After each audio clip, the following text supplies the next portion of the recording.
Hi guys, welcome back to BodySlam Inc. My name's Lee. Gavbon will join us shortly. This is WWE's Raw review for October the 2nd, 2017, which emanated from Denver's Pepsi Centre in the United States. First of all, the show started off with a minute's silence for all the victims that was either injured or killed in the tragic shooting which happened over the weekend in Las Vegas. So I'm going to just leave it for a couple of seconds just to show my respect for all the people that was hurt or killed in this attack.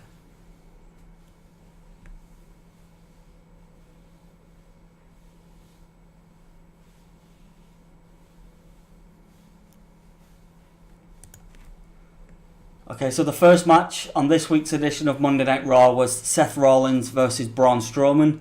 Now, the reasoning behind this match was last week Ambrose answered the challenge of Strowman saying that he wanted some competition, which obviously, as we've seen or heard, Dean Ambrose got totally squashed in this match. The end result was a running body slam. Not a body slam, sorry, a power slam. Yeah. On Ambrose. Oh, Gavbon has introduced. Gavbon, say hello, guys. Hi guys, folks, women, children of all ages. Welcome. BodySlam Inc. proudly represents Gavbon! Yeah, and Connor's cured as well. I'm all about that shit. It's Connor's Cure's finished. It's the Warriors. Oh, no one cares about Warrior. No, it's for breast cancer survivors. Oh, for Sarah G. Coleman. No. Yeah, something like that. So disrespectful. Sorry about that, guys. Anyway, I'm going to go into the match. There's a few notes that I've made on this. I mean, obviously, Rollins started in the ring kind of stirring down Strowman, thinking kind of, wow, what have I got myself into? Rollins' early aggression kind of like made Strowman kind of stumble, and he had a few offense moves where he was kind of like stumbling around the ring with like the flying clotheslines off the top rope, kind of moves like that. I thought it was a good match. Yeah, it was a good match. Obviously, the Monster among Men eventually took over. Yeah, Reigns. Strength is too much. As I said, it wasn't enough to keep Strowman down. Strowman just kept beating on him.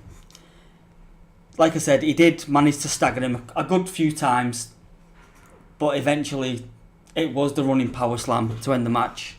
He got the 1, 2, 3, just the one running power slam.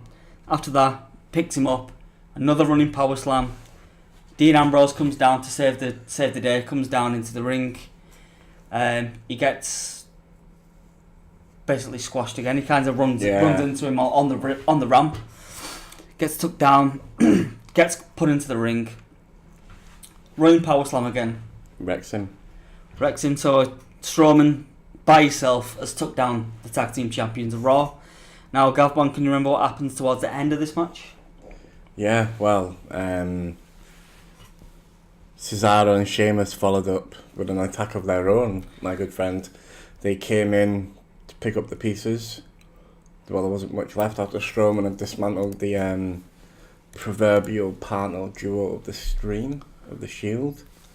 You know, it is kind of like, it was really good. I like how they're building the, feud between Cesaro and Sheamus and... Can you remember what you called Cesaro and Sheamus last week? Cesaro. Was it? Shimaro or something. Shimaro. Like that's what it was. Yeah, that was ridiculous, man. Anyway, before we ended up the first segment of Raw, there was a neutralizer to Dean Ambrose, and then Seth Rollins That's what I said. Was a victim of the Brogue Kick, which leaves the Bar putting on the leather jackets. By the way, still loving Sheamus' jacket with the Liverpool logo on the side. Yeah, Digging that. I mean, I'm an Everton fan in that, and I respect his views, even though his views are wrong, but that's fine. Can live with that. Okay, so the second match was a singles contest against Elias versus Titus O'Neil, which is Titus's Worldwide. Very amazing. Anyway, start of the match, obviously Elias is in the ring doing his little sing-a-song along where he trashes Denver, just basically putting him down, just talking crap about the town, saying Titus is... Shit talking them, isn't he? Really, really... Yeah. Yeah. Stop banging. Sorry. Stop banging. So anyway, he ends up calling... I can't remember the exact word what he called Titus, but he called him... A nugget or something? We'll go with that. I don't think it was a nugget, because they don't really use them words. Kind of... Titus didn't look as weak as he could have looked, but he didn't look his best. He didn't look strong at all, did he? No, so Titus came down with Apollo Crews, which is in his Titus Worldwide stable, which obviously a tower. Is his name a tower? No, it's not Hightower. It's Elias Sampson.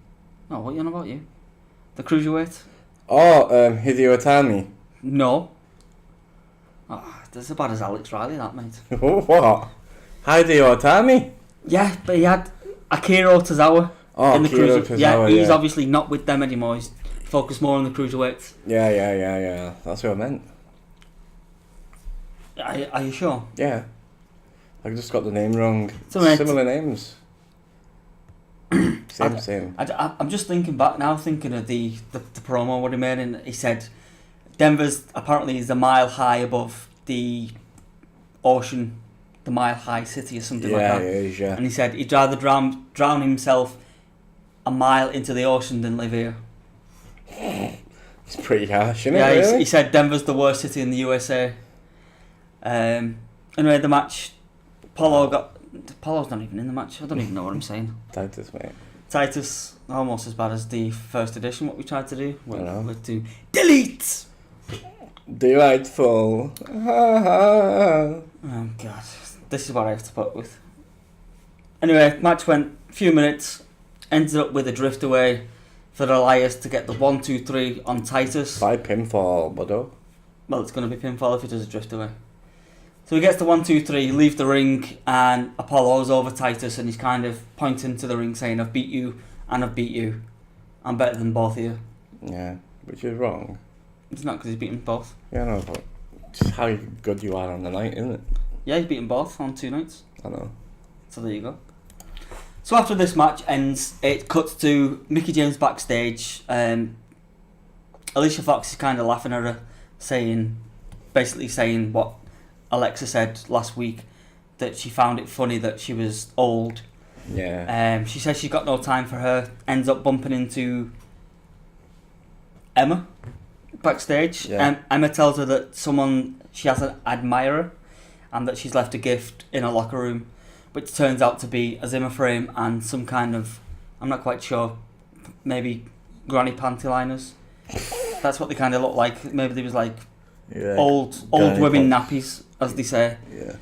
Yeah. So she kind of throws them around and ends up going off fuming. Yeah. So anyway, she ends up finding out that it was Alexa. She bangs on her door, which Nia comes out as the bodyguard, saying that she wants to speak to Alexa, and Alexa says that she doesn't want to beat up a mature, frail woman, but she also says that Nia won't have a problem facing her in the ring, which Mickie obviously accepts. So they have the match. She got the upper hand on Nia. Yeah, in the early parts of the match. Yeah, early parts of the match, but as it comes to the close of the match, Bliss jumped in. If you remember, Mickie got like a Hurricane DDT off the top. It was epic. That was a good move. So she goes for the count, 1-2, Bliss jumps in. And obviously Mickie James wins by disqualification. Yeah. Mickie ends up fighting back from that and kicks Alexa Bliss out to the floor. Yeah. Now, at this point, Nia's still on the floor. I love your input on this, just a year. Anyway, Kurt Angle comes out. Well, no, in fact, he doesn't come out. Mickey's backstage. Yeah, it's backstage. Having an interview. And Kurt comes up to congratulate her on her recent performances, saying that she's looked good. And she's obviously inherited a title match. WWE Women's Raw Championship match against Alexa Bliss. At TLC, mate. TLC. At TLC, yeah. TLC's, what, a few weeks away? Well, 2 weeks away. Maybe it's Because a bit also longer. who's debuting to make that match relevant? Asuka. Asuka, man. You like Asuka, don't you? Oh, yeah. She's amazing.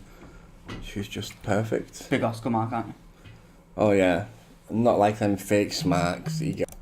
So the next matchup that you'll see on this week's edition of Raw is Carl Anderson and Luke Gallows, the Good Brothers, versus an awoken, almost Matt Hardy and his tag team partner of Jason Jordan. Now, the reason that they put this match together was they showed a video package from, I think it was Facebook Live, of the club, kind of Gallows and Anderson taunting Matt Hardy and Jason Jordan backstage, saying they want a match. So Jordan and obviously Hardy accept. Yeah. And Jordan turns around and says, "This is what you wanted." I can't do it because of that.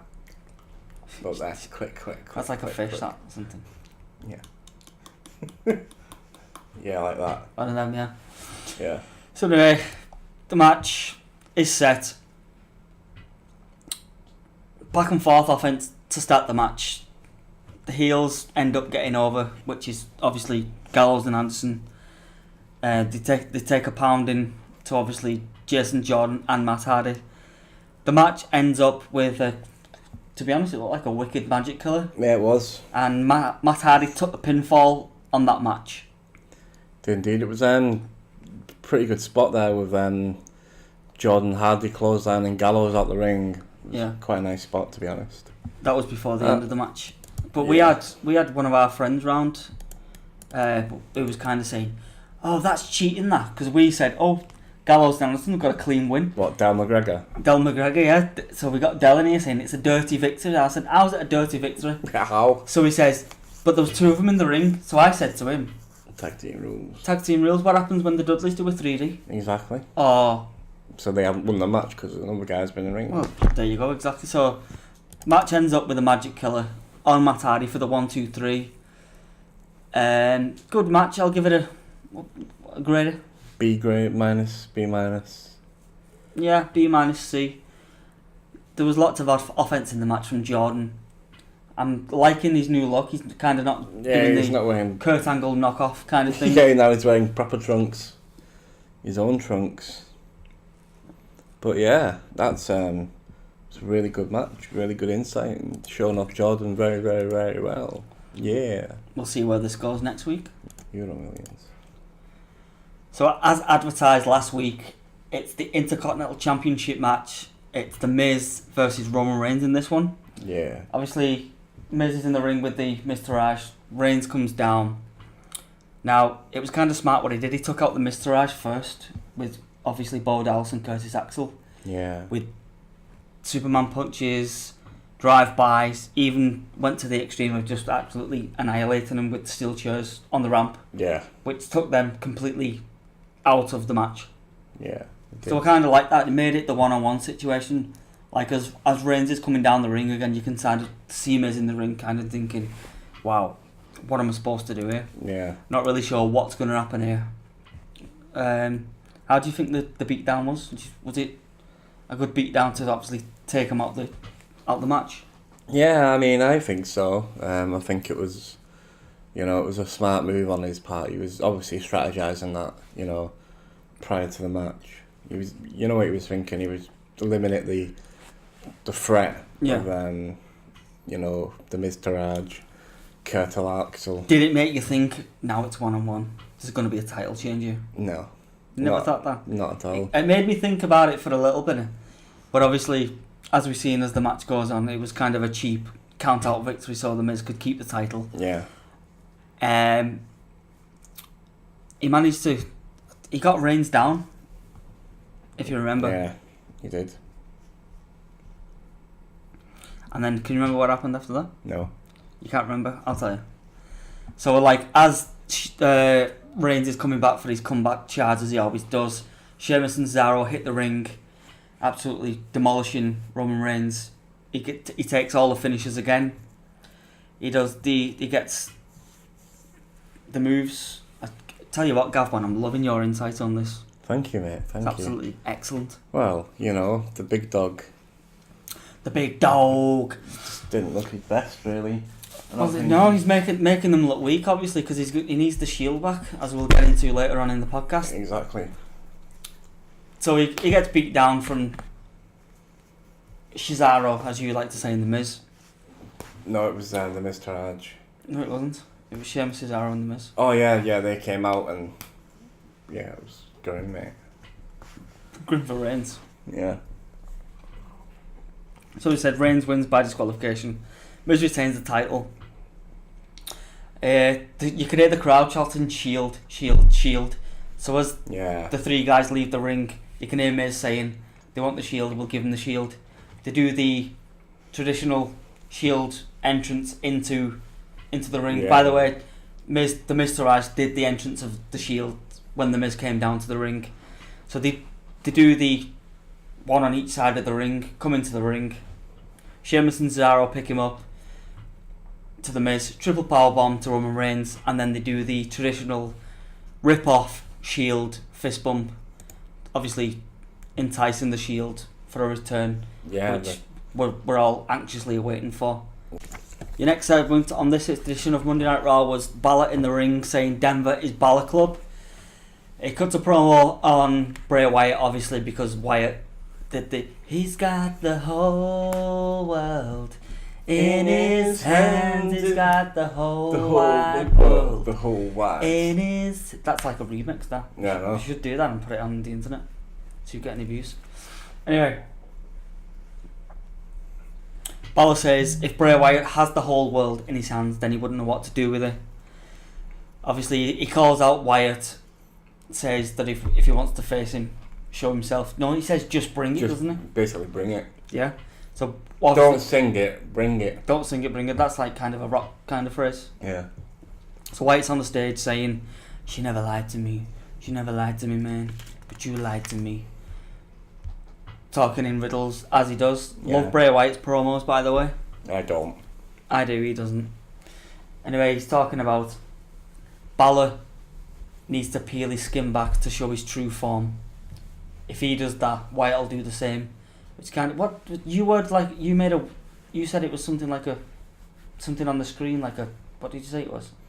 It's like CGI effects and his face. It was like going all like, the Game Master type thing. It was. Yeah, the word I written down was like a ghostly atmosphere. creature. Yeah. Good promo. Hideous he was. But it'd be interesting to see it in person. Well, not in person, but obviously in the arena. Yeah, how to do that. By the way, we're going to Raw and SmackDown, which is in Manchester in the next couple of weeks. Look out for a BodySlam Inc. poster. Like, subscribe, leave a comment. Yeah. Inc_BodySlam on the Twitter. So anyway, I'd give that I'm going to go for B on this one. Yeah. Good promo. It's kind of still, even after the 2-3 matches they've had, I'm still like curious why they even started to feud. Yeah, it makes me wonder. But yeah, it does make you wonder, but we'll see what it comes. Like we said, there's a few weeks away from TLC. Yeah. So we'll leave that there and just see how it progresses, I'd say. So next up, it's Bayley and Sasha Banks versus Emma and Alexa Bliss. Alicia Fox. Why am I saying Alexa Bliss? It was Alicia Fox. Alicia Fox, yeah. Apologies, guys. To be honest, unless I wasn't paying attention, I don't even know why this match was put together. Yeah, it's a bit weird. I mean, I can understand Bayley teaming with Sasha. Yeah, but not Emma and Alicia. No. So, for me, the match was good. I mean, Alexa, I'm saying Alexa again, I've got Alexa on the brain. Alicia. Yeah, Alicia. And Emma had some good heel offense, kind of with Sasha in their corner. Yeah. A lot of good double team moves. Did you notice that Sasha was bleeding from the mouth? I don't know if you picked up on that. Yeah, I'm trying to think where she knocked it, Probably Emma. Yeah, probably. Did you see that wicked tilt the world backbreaker she did on Sasha?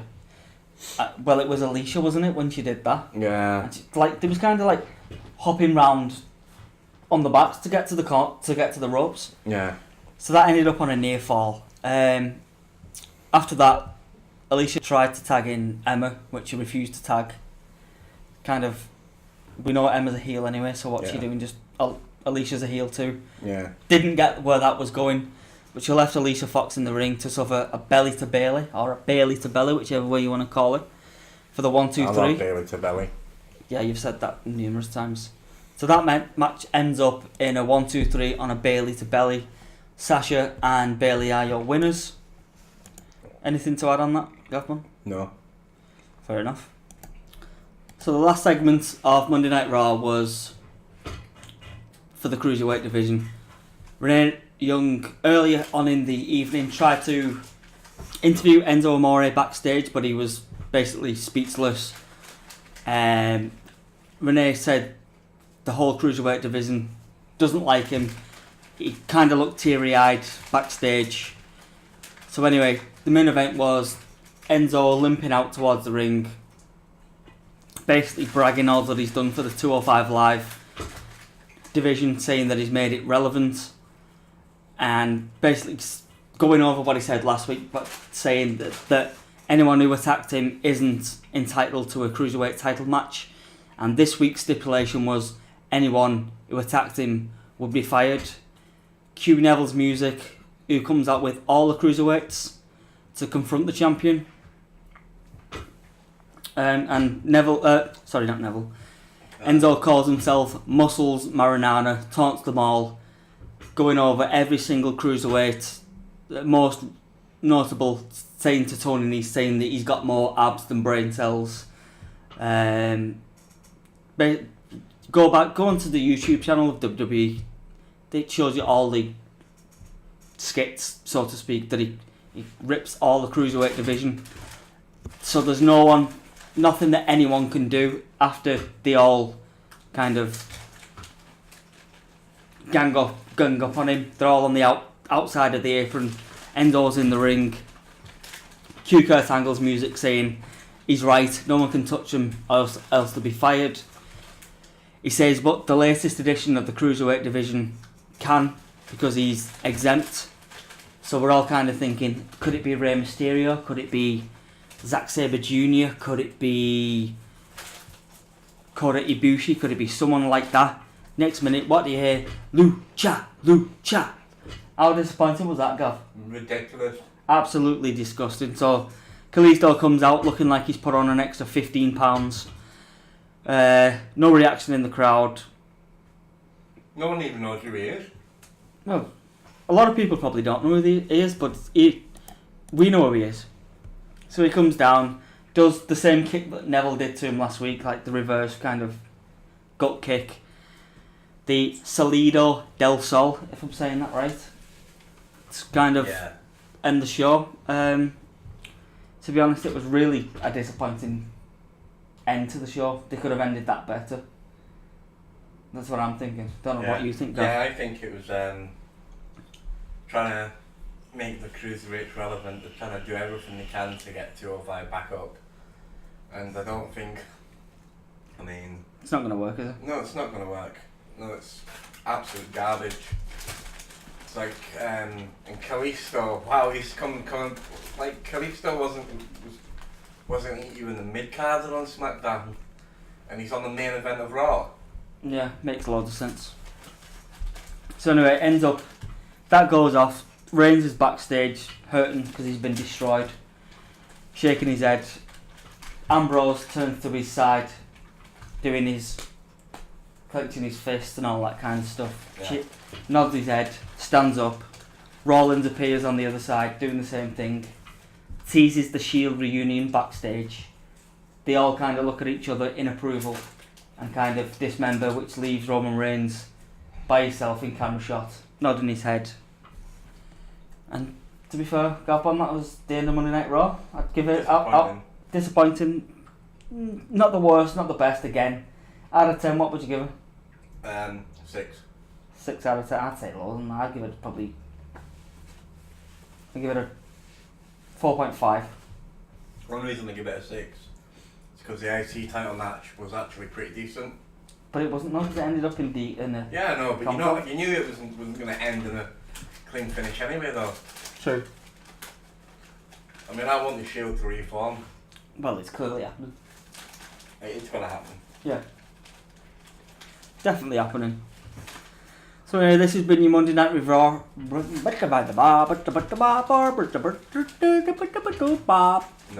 Yep, no. Monday Night Raw review, September. It's not even September, it's October. October the 2nd. It was from the Pepsi Centre in Denver, Colorado. Mile High. Mile High. Yeah. I'm Lee. That's Gavbon. Gavbon, baby. Twitter, Inc_wrestling. No, it's not even wrestling. I don't, mate, I don't even know what's going on. BodySlam. Yeah, Inc_BodySlam. Like, subscribe, leave a comment, thumbs up, thumbs down. Any publicity is good publicity. Can't even say that in one sentence. Anyway, guys, like, subscribe, leave a comment. We'll see you tomorrow night for SmackDown Live review. Hope it's a good show. Take it easy, guys. Peace out. Peace baby. out, bro.